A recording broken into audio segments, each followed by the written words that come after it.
Bonjour, je vais tenter de réaliser une série de vidéos qui montrera mon parcours dans la réalisation d'un circuit imprimé.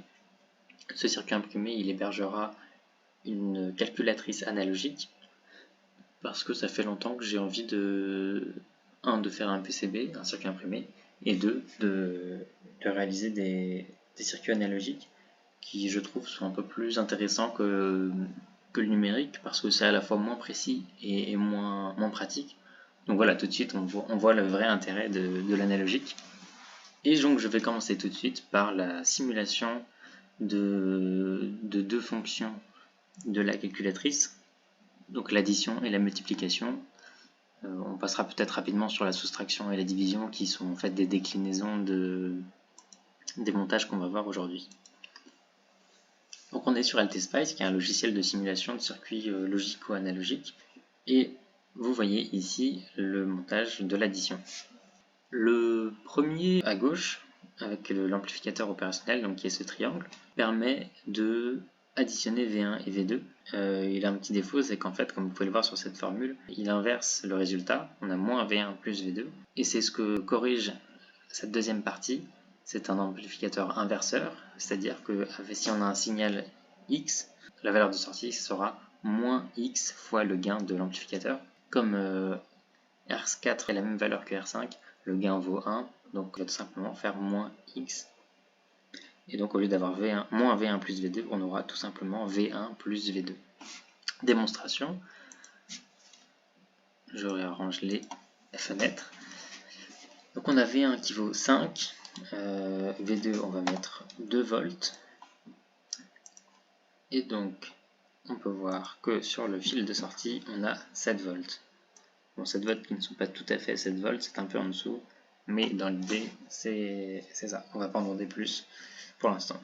Je peux changer, on peut mettre des millivolts aussi. Si je mets 20 millivolts et 56 millivolts, soyez fous, ça nous donne pour résultat 76, donc 20 plus 56, ça fait bien 76. Jusque là, tout est bon. Donc si vous voulez plus de renseignements sur ce calcul-là, c'est le théorème de Millman. Et je vous conseille d'aller voir d'autres vidéos, j'en mettrai peut-être une en description, qui sont bien mieux expliquées que je pourrais le faire, et qui de toute façon existent déjà, donc on va pas perdre plus de temps là-dessus. Et je vais enchaîner tout de suite sur la multiplication. Multiplication qui, en fait, se sert de l'addition, puisque comme vous pouvez le voir peut-être ici, on a le même montage. L'astuce pour faire la multiplication avec des montages AOP, à amplificateur opérationnel, c'est d'utiliser le logarithme et l'exponentielle. Vous savez peut-être que log de a plus log de b c'est égal au logarithme de a fois b, ce qui permet, une fois qu'on a ce logarithme de a fois b, de le passer à l'exponentielle. J'ai fait une petite coquille, et donc on obtient tout simplement a fois b. Et donc on a simplement besoin des fonctions logarithme, exponentielle et de l'addition pour obtenir la multiplication, parce que je n'ai pas trouvé de montage simple qui fasse la multiplication, c'est le plus simple que j'ai trouvé.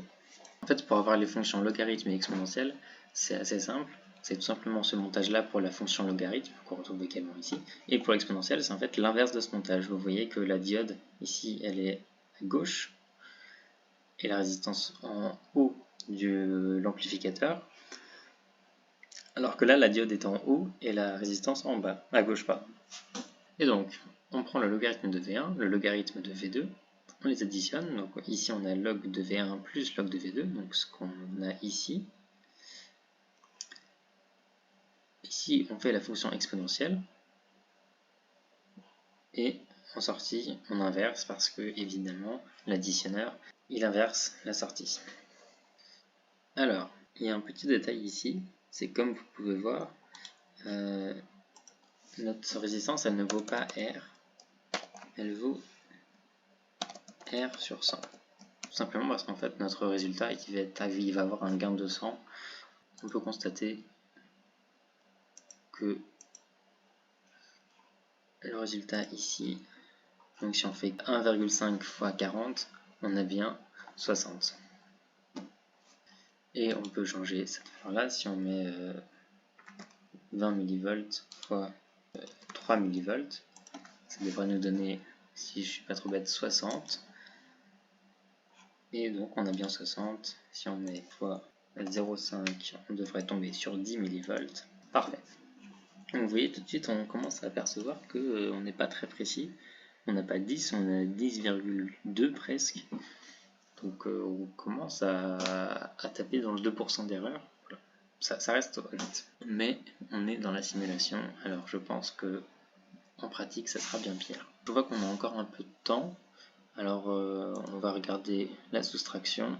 Donc la soustraction c'est assez simple. On a un autre montage que vous pouvez étudier si vous voulez, mais pareil, il y a plein de vidéos sur YouTube qui seront bien mieux expliquées que je ne pourrais le faire. Et donc si on simule, donc là on a bien là on a 5 moins 7, alors je pense que c'est l'inverse, ça doit être 7 moins 5, mais on va voir. Non, on a bien 7 moins 5, et ça fait 2. Et donc là si je mets 8, on devrait obtenir 3, en toute logique. Voilà. Et donc en fait là l'intérêt c'est que comparé à l'additionneur, on n'a pas besoin d'ajouter un montage inverseur, on a juste à inverser V1 et V2, et ça nous donne l'inverse, enfin, l'opposé pardon, de ce qu'on veut. Et en fait, il se trouve que, comme vous pouvez le voir, enfin comme vous le savez peut-être plutôt, si on veut faire une division, on a juste à remplacer le plus par un moins, parce qu'on aura log de A moins log de B qui vaut log de A divisé par B. Et donc c'est ce qu'exploite le diviseur qui est ici. Donc on retrouve notre soustracteur. Ici on a les fonctions logarithmes. Ici la fonction exponentielle. Bon, vous voyez que j'ai pas encore mis l'étage de correction. Ça va permettre de vous montrer que on a la bonne valeur numérique, mais pas la bonne grandeur, entre guillemets. Donc là, on veut diviser 5 par 3. Ça nous donne 16. La vraie réponse c'est 1,6. Donc il suffirait simplement ici de mettre R sur 10. On a bien 1,6. Vous voyez que tout de suite là les 1,70. On est assez précis finalement. 1,66. Ça devrait être 1,666666, etc. Donc on reste assez précis. Mais vous pouvez quand même voir que là on divise 5 volts par 3 millivolts. Donc voilà, il y a quelques adaptations à faire. Et c'est un peu le défi que va représenter le fait d'assembler tous les montages ensemble. Ça sera l'objet de la prochaine vidéo. Et donc je vous laisse pour la suite. À très bientôt.